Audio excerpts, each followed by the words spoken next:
여러분 안녕하십니까? 코로나19 통합뉴스룸 시작합니다.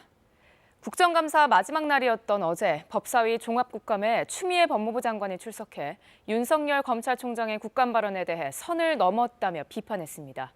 또 윤 총장 관련 의혹에 대해 전방위적 감찰을 시사하게 됐는데요. 이정은 기자가 보도합니다. 윤석열 총장의 국감 발언은 정치인의 행보 아니냐는 여당 의원의 질의에 맞장구 친 추미애 장관. 정치적 중립을 지켜야 될 검찰총장으로서는 선을 넘는 발언이 있었다라고 생각합니다. 장관의 부하가 아니다. 수사지휘권은 위법 부당하다는 윤 총장의 발언에 대해서는 작심한 듯 목소리를 높였습니다.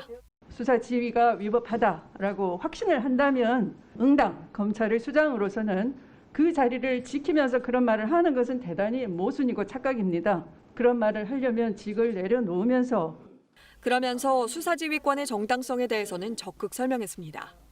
윤 총장 가족 관련 수사는 적절하게 보고가 안 됐고 라임 수사와 관련해선 감찰 결과 필요성과 상당성이 입증됐다는 겁니다. 강남 술집에서 고액의 향응을 받은 검사가 바로 이 사건 수사팀장으로 투입돼서 복도에서 마주쳤다. 감찰 결과 사실로 확인이 되고 이 부분에 대해서도 조속히 이미 수사 의뢰가 돼 있고 윤 총장이 서울중앙지검장 시절 옵티머스 수사가 무혐의 처분된 데 대해서는 감찰 가능성을 시사했고 최근 언론에서 제기되는 인사들에 의한 로비에 의해서 이 사건이 무마됐다라는 의혹도 제기되기 때문에 조선일보와 중앙일보 사주를 만났다는 의혹에 대해서는 이미 감찰에 착수했다고 밝혔습니다. 검사윤리 강령에 위배되는 여지가 있는 부분도 그렇죠. 있고요. 네, 그래서 현재 감찰 진행 중이고 한편 박상기 전 법무부 장관은 자신으로부터 조국 전 장관의 선처를 부탁받았다는 윤 총장의 국감 발언에 대해 장관이 총장에게 선처를 부탁할 일이 없다며 상식적으로 맞지 않는 이야기라고 반박했습니다. KBS 뉴스 이정은입니다. 어제 법사위 국감은 말 그대로 정쟁 국감이었습니다. 여당은 윤 총장이 공직자의 본분을 잊고 있다며 맹비난했고 국민의힘은 추 장관의 사퇴를 촉구하며 설전까지 벌였는데요. 신지혜 기자가 보도합니다. 문재인 대통령이 임기를 지키라는 메시지를 줬다. 윤석열 검찰총장의 이 발언에 여당 공세가 집중됐습니다. 검찰총장이 정치판을 흔들어버리고 있어요. 윤석열 총장께서 대통령을 12번 거론을 했습니다. 추미애 장관은 문 대통령 성품을 거론하며 윤 총장 발언을 반박했습니다. 비선을 통해서 어떤 메시지나 의사를 그를 전달하시는 성품은 아니십니다. 대단히 부적절했다라고 생각합니다. 여당은 윤 총장이 공직자의 본분을 잊었다고 비판했습니다. 대한민국은 검찰의 나라입니까? 검찰은 윤석열과 한동훈과 박찬호의 검찰입니까? 화환을 이렇게 대검찰청 앞에 쭉 나열하듯이 이렇게 해서 국민들에게 위세를 보이는 듯한 이런 태도 저는 매우 잘못했다라고. 반대로 국민의힘은 추 장관의 사퇴를 촉구했습니다. 추 장관이 정부의 불리한 수사를 막고 검찰 무력화에 앞장선다는 게 이유입니다. 우리 야당에서 추미애 장관님 사퇴 요구하고 있지 않습니까? 동의하시지 않으시죠? 뭐라고 하겠습니까? 의원님도 장관 한번 해보십시오. 설전도 여러 번 벌어졌습니다. 그러니까 동의하십니까 안 하십니까? 뭐 동의를 강요하는 것이 국감은 아니겠죠. 장관님하고 윤석열 총장하고 같이 앉아가지고 대질국감 한번 했으면 좋겠습니다. 예? 의원님은 검사를 오래 하셔서 대지를 조사를 좋아하시는 것 같은데요. 공직자로서는 예의가 있는 것이죠. 한편 야당 법사위원들은 감사원에 월성원전 감사자료 제출을 요구했지만 민주당은 야당 고발로 수사가 진행 중이라며 자료를 공개할 수 없다고 맞섰습니다. KBS 뉴스 신지혜입니다. 고 이건희 삼성그룹 회장의 빈소에는 어젯밤 늦게까지 정재계 인사들의 조문이 이어졌습니다. 장례식장에 마련된 삼성서울병원의 취재기자 나가 있는데요. 연결해봅니다. 최은진 기자, 오늘이 사실상 마지막 조문일일 텐데 조문이 시작됐나요? 네, 아직 조문이 본격적으로 시작되진 않았습니다. 삼성 관계자들은 주변을 정리하며 조문객들을 맞을 준비를 하고 있습니다. 외부인 통제는 어제와 마찬가지로 엄격하게 이루어지고 있습니다. 삼성 측은 고인과 유가족의 뜻에 따라 장례를 간소한 가족장으로 치르겠다며 조문과 조화를 사양한다고 밝혔지만 정재계 인사들의 조문 행렬이 어젯밤 늦게까지 이어졌습니다. 고인의 동생인 신세계그룹 이명희 회장 가족을 비롯해 최태원 SK회장과 정의선 현대차그룹 회장, 김승현 하나그룹 회장 등도 다녀갔습니다. 정치권에선 박병석 국회의장을 비롯해 여야 당대표와 원내대표가 모두 빈소를 찾아 고인의 별세를 애도했습니다. 이낙연 더불어민주당 대표는 이 회장이 혁신 리더십으로 국가 위상을 높여주셨다며 고인을 기렸고, 김종인 국민의힘 비대위원장도 고인이 국제사회에서 한국의 위상을 높이는 데 크게 기여했다고 말했습니다.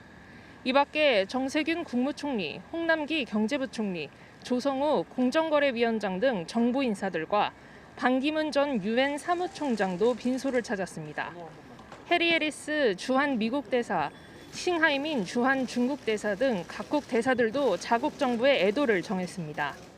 고 이건희 회장의 발의는 내일 이뤄지고 장지는 경기도 용인시 에버랜드 내 삼성가 선영이 될 것으로 보입니다.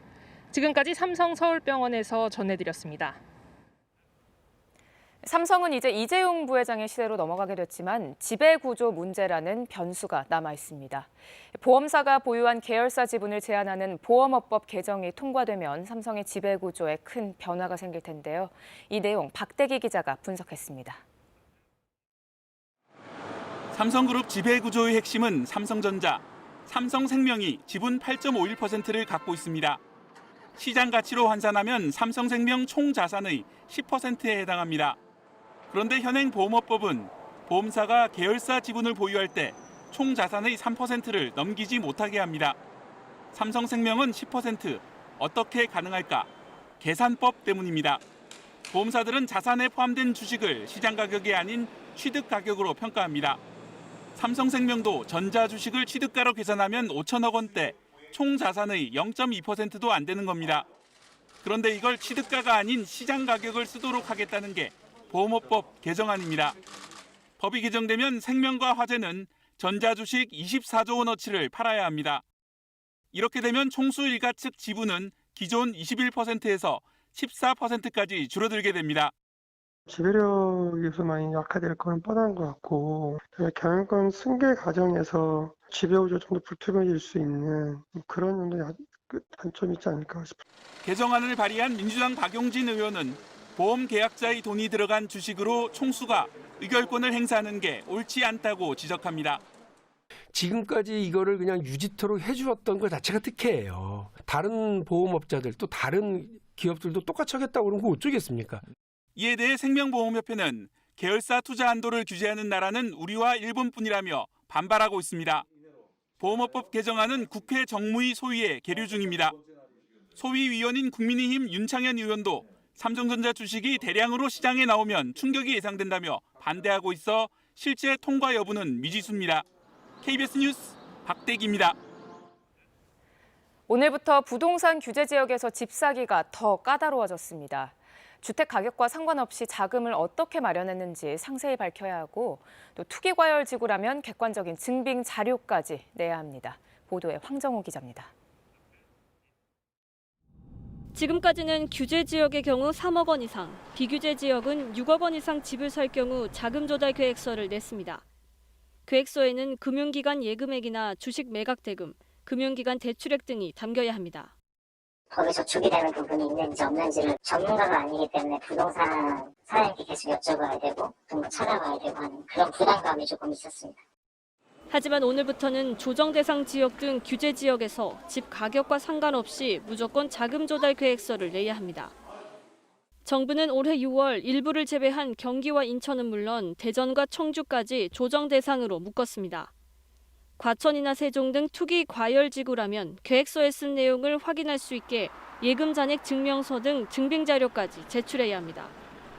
개인이 아닌 법인은 비규제 지역에서도 자금 조달 계획서를 내야 합니다. 자금 조달 계획서뿐만 아니라 신고 사항도 늘어납니다. 법인 등기 현황뿐만 아니라 친척 등 꼼수 거래를 막기 위해 거래 상대방 관계 등까지 추가로 신고하도록 했습니다. 거래가 단속의 빌미가 될 수 있기 때문에 초고가 주택, 비실거주 목적이나 외지인의 주택 구입들은 지금보다 줄고 공급이 많은 일부 지역의 경우에는 가격도 약세를 나타낼 수 있다고 보여집니다. 자금 출처 증빙 과정이 더 까다로워지면서 집을 사겠다는 매수 심리는 더 꺾일 것이란 전망도 나옵니다. KBS 뉴스 황정호입니다. 방금 들어온 코로나19 소식 알아보겠습니다. 어제 방역당국이 발표한 확진자 수가 119명이었는데 오늘은 100명 아래로 떨어졌습니다. 신규 확진자 수 88명입니다. 취재기자 연결해보겠습니다. 안다영 기자, 자세한 내용 전해주시죠. 네, 질병관리청 중앙방역대책본부는 오늘 0시 기준으로 신규 확진자는 88명이라고 밝혔습니다. 이 가운데 국내 발생 신규 확진자는 72명이고 해외 유입 사례는 16명입니다. 신규 격리 해제자는 76명으로 모두 23,981명이 격리 해제돼 현재 1,602명이 격리 중입니다. 위중증 환자는 52명, 사망자는 3명입니다. 누적 사망자는 460명, 치명률은 1.77%입니다. 국내 발생 사례를 지역별로 보면 서울이 24명, 경기가 27명, 인천이 2명의 확진자가 발생했습니다.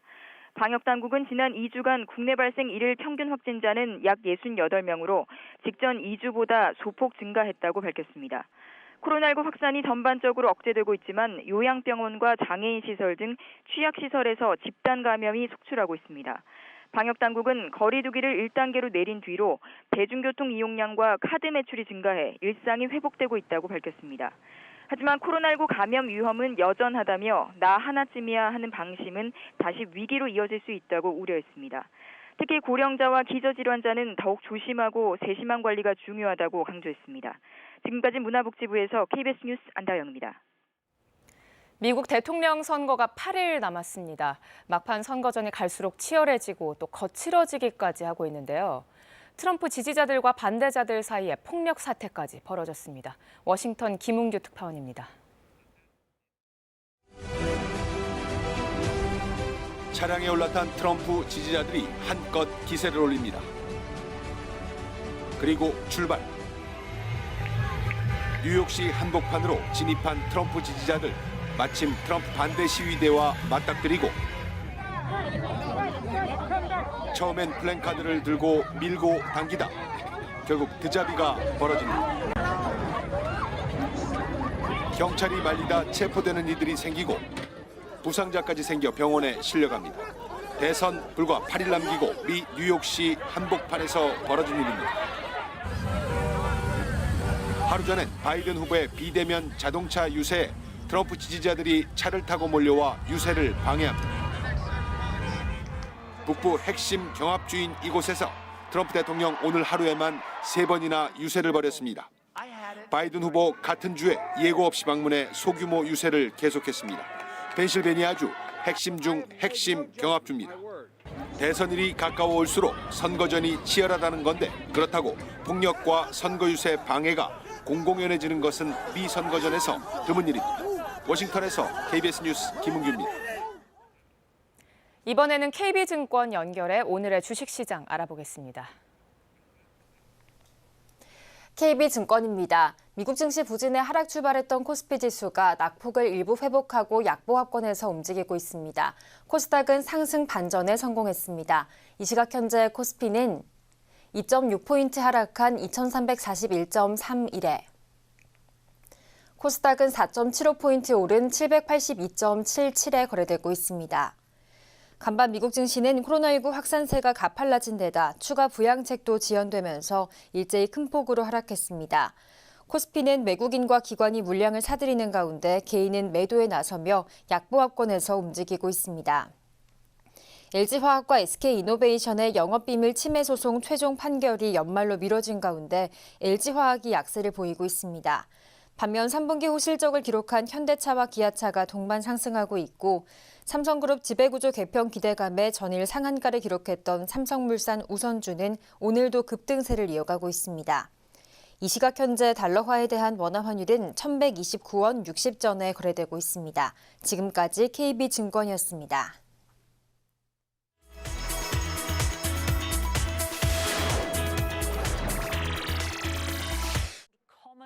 코로나19 시대에 항공 여행이 쉽지 않은데요. 이를 타개하기 위해 여객기 승객의 건강 정보를 담은 앱이 나왔습니다.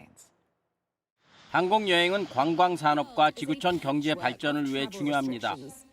위축된 항공 여행에 활기를 불어넣기 위해서 디지털 건강 여권 앱이 선보였습니다. 여행객은 여행 전날에 정해진 실험실에서 코로나19 검사를 받습니다. 결과가 나오면 앱에 올리면 됩니다. 검사 결과가 음성이면 앱에서 QR코드가 생성됩니다. 이를 통해서 공항이나 국경 관리들은 간편하게 승객의 건강을 확인하게 됩니다. We've actually managed to convene over 50 countries that have come together through dialogue that led up to Common Pass. 유나이티드 항공과 캐세이 퍼시픽 항공이 자원한 승객들에 한해 런던과 뉴욕 등 일부 노선에서 이 앱을 시범적으로 운영하기 시작했습니다. 앞으로 코로나19 백신이 개발될 경우 접종 결과를 앱에 올리게 되면 항공 여행이 더욱 편하게 이루어질 것으로 기대됩니다. 코로나19로 마스크 착용이 필수가 되면서 더 다양한 기능을 갖춘 스마트 마스크가 개발되고 있습니다. 싱가포르에서 개발된 이 마스크는 코로나19에 감염된 환자를 위한 건데 체온과 심박수, 혈중 산소 농도 등의 정보를 스마트폰 앱으로 보냅니다. 코로나 환자를 치료하는 의료진은 환자와의 대면 시간이 대폭 줄어 감염 위험이 훨씬 낮아지게 됩니다. Many of these frontline workers will be exposed to the patients when they are taking the vital signs. This poses a health risk to the patients, to the nurses, the frontline workers. And we wanted to think about a way to reduce such risk. 연구진은 이 마스크가 숙소에서 단체 생활을 하는 이주 노동자들의 활력 징후도 모니터할 수 있어 대규모 감염 위험을 줄일 수 있다고 밝혔는데요. 가까운 시일 내 상용화를 기대하고 있습니다. 중국 최대의 쇼핑 시즌 광군제 행사를 앞두고 중국 온라인 시장은 벌써 후끈 달아오른 분위기입니다. 미국의 블랙 프라이데이처럼 최고의 쇼핑 시즌인 11월 11일 중국의 광군제. 광군은 솔로를 뜻하는데요. 일자의 모습이 외롭게 서 있는 사람과 같아 11월 11일 광군제에 솔로를 챙겨주는 온라인 할인 행사가 열리게 됐습니다. 예약 판매부터 난리가 났는데요. 티몰의 경우 예약 판매 시작 1시간 만에 지난해보다 2배나 많은 사람이 몰릴 정도로 인기입니다. 또 300개가 넘는 브랜드 제품의 예약 판매 성적은 이미 지난해 하루 거래량을 훌쩍 뛰어넘었습니다. 코로나19 이후 맞는 초대형 축제인 만큼 중국은 중국 소비의 힘을 보여줄 의지를 불태우고 있는데요. 8억 명이 넘는 소비자가 이번 광군제 행사에 참여할 것으로 중국 당국은 예상하고 있습니다. 집에서 빨기 힘든 검도 헬멧을 빨아주는 세탁소가 주목을 받고 있습니다. 돛도리현 야지초의 한 세탁소. 검도 얼굴 보호 장비인 호면을 빨고 있습니다. 세탁소 주인인 모리타 씨입니다. 검도 경력 40여 년의 검도 6단으로 어린이들도 갖추고 있습니다. 검도를 할 때는 호면을 써야 해 호면이 항상 땀에 젖어 있는데요. 이 때문에 같은 호면을 오래 쓰다 보면 호면에서 냄새가 심하게 납니다. どうしてもですね、剣道イコール臭いっていうような感じであまりいいイメージがないんですよね。 고심 끝에 호면 세탁 방법을 개발했는데요. 호면을 빨 때는 얼굴 부분 가죽이 변형되지 않도록 세탁기 물 온도 등을 조절해 단시간에 세탁합니다. 그 다음 죽도에 맞거나 긁혀서 색칠이 벗겨진 부분은 인공 오칠 칠하고 변색된 부분은 다시 염색합니다. 모든 작업이 끝나니 새 제품 같은데요. 이 때문에 먼 곳에서도 호면을 세탁해달라는 주문이 들어올 정도입니다. KBS 월드뉴스입니다. 최근 프랑스에서 일어난 교사 피살 사건이 이슬람 갈등으로 확대되고 있습니다. 프랑스 대통령은 정신과 치료를 받아라, 유럽 지도자는 파시스트다. 에르도안 터키 대통령의 이런 독설까지 이어지면서 터키와 유럽 간 갈등이 깊어지는 모습입니다. 두바이 박석호 특파원입니다. 프랑스가 교사 피살 사건을 계기로 이슬람에 대한 규제를 강화하려 하자 에르도안 터키 대통령은 연일 마크롱 프랑스 대통령을 bi난하고 있습니다. 국가 지도자가 자국 내 소수 종교를 억압하는 건 정상이 아니라는 겁니다. Dün Kayseri'de de söyledim. Bu bir vaka. Onun için bir hakikaten kontrolden geçmesi lazım.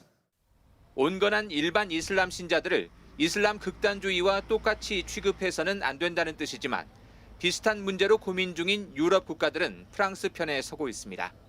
독일과 이탈리아는 터키 대통령의 발언이 용납할 수 없는 명예훼손이라며 프랑스와 연대하겠다고 밝혔고 그리스는 비판의 수위를 한 단계 더 높였습니다. Και για το γεγονός ότι η Τουρκία έχει καταστεί γραφείο ταξιδίων για τζιχαντιστές, οι οποίοι μεταφέρονται σε διάφορες εστίες προβλημάτων στην περιοχή. 그러자 에르도안 터키 대통령은 유럽 내 이슬람 신자들의 상황이 2차 대전 당시 유대인과 비슷하다며 독설의 대상을 유럽 지도자로 확대했습니다. Siz gerçek manada faşistsiniz. Siz gerçek manada Nazi'nin adeta zincir halkalarısınız. 난민 문제와 동지중해 자원 탐사 문제 등을 놓고 유럽 각국과 터키 사이에 쌓여온 감정이 분출된 겁니다. 이런 가운데 팔레스타인에서는 마크롱 규탄 집회가 이어지고 카타르 등에서는 매장 진열대에서 프랑스 제품이 치워지는 등 프랑스산 불매 운동도 시작돼 터키와 프랑스 사이의 갈등은 중동 지역으로도 확산하는 양상입니다. KBS 뉴스 박석구입니다. 최근 손소독제 품귀 현상을 틈타 허가받지 않은 제품을 만들어 판 일당이 경찰에 붙잡혔습니다.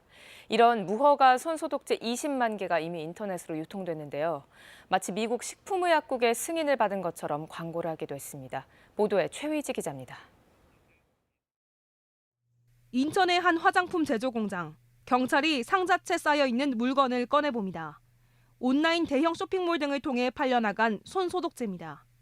경찰 조사 결과 이 손소독제는 정상적인 절차를 거치지 않고 제조된 것으로 드러났습니다. 에탄올 성분이 들어간 의약 외품이지만 식품의약품안전처의 제조업 신고와 허가를 받지 않았습니다. 코로나19 확산으로 손소독제 공급이 부족해지자 무허가로 만든 제품은 42만 개, 개당 8,000원을 받고 20만 개, 16억 원어치가 이미 유통됐습니다. 경찰은 무허가 제조업자들이 까다로운 허가 절차를 피하려고 제품 겉면에는 손세정제로 표시했다고 밝혔습니다. 화장품으로 분류된 손세정제의 경우 환경부에 신고만 하면 됩니다. 제품 성분을 분석한 국립과학수사연구원도 손세정제가 아닌 손소독제로 봤습니다. 손소독제로 허가를 받으려면 식약청에 신고, 품목별 허가를 받아야 됩니다. 그 과정이 상당히 까다롭습니다. 그러다 보니까 허가를 피해서 전면에는 손세정제 광고를 하고 제조업자들은 또 해당 손소독제가 미국 식품의약국 FDA의 승인을 받은 것처럼 포장지에 거짓으로 표시하기도 했습니다. 경찰은 업체 대표인 40대 남성을 약사법 위반 혐의로 구속하고 압수한 손소독제 22만 개를 모두 폐기하기로 했습니다. KBS 뉴스 최희지입니다. 택배 기사들의 과도한 노동을 줄이기 위한 기업 차원의 대책이 잇따라 나오고 있습니다. 한진택배는 업계 처음으로 심야 배송을 중단하고 롯데택배도 택배 분류 인력을 단계적으로 추가 투입하기로 했습니다. 우정화 기자가 취재했습니다. 이달 12일 사망한 한진택배 기사 김모 씨가 숨지기 나흘 전 동료에게 보낸 휴대전화 메시지입니다. 집에 가면 새벽 5시, 한숨도 못 자고 또 터미널로 나와 물건을 정리해야 한다고 쓰여 있습니다. 야간 배송이 끝나도 오전 분류 작업을 또 해야 하는 과도한 노동이 반복됐다는 정황입니다. 열악한 걸로 알아요. 분류하고 배송까지 하면 늦은 시간까지 한다라고 하는데. 한진택배가 가장 먼저 내놓은 대책은 심야 배송 중단입니다. 다음 달 1일부터 밤 10시 이후 야간 배송을 전면 중지하고 배달 못한 물건은 다음 날로 넘기기로 했습니다. 과도한 노동의 주요 원인으로 꼽힌 심야 배송을 중단한 건 택배업계 처음입니다. 물량을 특정일에 집중되지 않도록 분산하여 근로 강도를 완화하고 수입은 감소되지 않도록 할 계획입니다. 한진은 또 택배 분류 인력 1,000명을 단계적으로 투입하고 500억 원을 들여 자동 분류기를 추가 도입하기로 했습니다. 롯데택배도 1000명 규모의 택배 분류 인력을 우선 투입하고 택배기사가 처리할 수 있는 적정 물량을 계산해 하루에 그만큼만 배송하도록 하겠다고 밝혔습니다. 하지만 택배 노조의 반응은 대체로 부정적입니다. 한진의 심야 배송 중단은 그나마 진일보한 대책이지만 철저한 감시가 필요하다고 밝혔습니다. 또 롯데는 분류 인력 비용 부담 주체와 투입 시기 등이 명확하지 않아 당장의 비난을 면하기 위한 최악의 졸속 대책이라고 평가절하했습니다. KBS 뉴스 우정합니다. 오늘 아침 먼지 안개에 갇혀 있습니다. 부옇게 낀 안개에다 미세먼지가 섞이면서 눈앞이 갑갑한데요. 아직도 이천과 경기도 광주는 100m 앞이 제대로 보이지 않습니다. 여기에 주황색으로 보이는 지역은 미세먼지 농도도 높습니다. 오늘 초미세먼지 농도는 서울과 경기 남부, 충북은 하루 종일 나쁨 상태를 이어가겠고 경기 북부와 충남, 전북과 광주는 오전까지 나쁨을 보이겠습니다. 이번 먼지 안개는 내일 오후에 찬바람이 불어들면서 거치겠습니다. 모레 아침에는 대부분 지방의 기온이 5도 아래로 떨어지겠고요. 바람이 불어 더 춥겠습니다. 오늘은 전국이 대체로 맑다가 밤부터 구름 많아지겠습니다. 낮 최고 기온은 서울이 20도, 부산이 22도로 어제와 비슷하겠습니다. 물결은 모든 해상에서 0.5에서 2m 정도로 비교적 낮게 일겠습니다. 날씨 전해드렸습니다. 코로나19 통합 뉴스룸 마칩니다. 고맙습니다.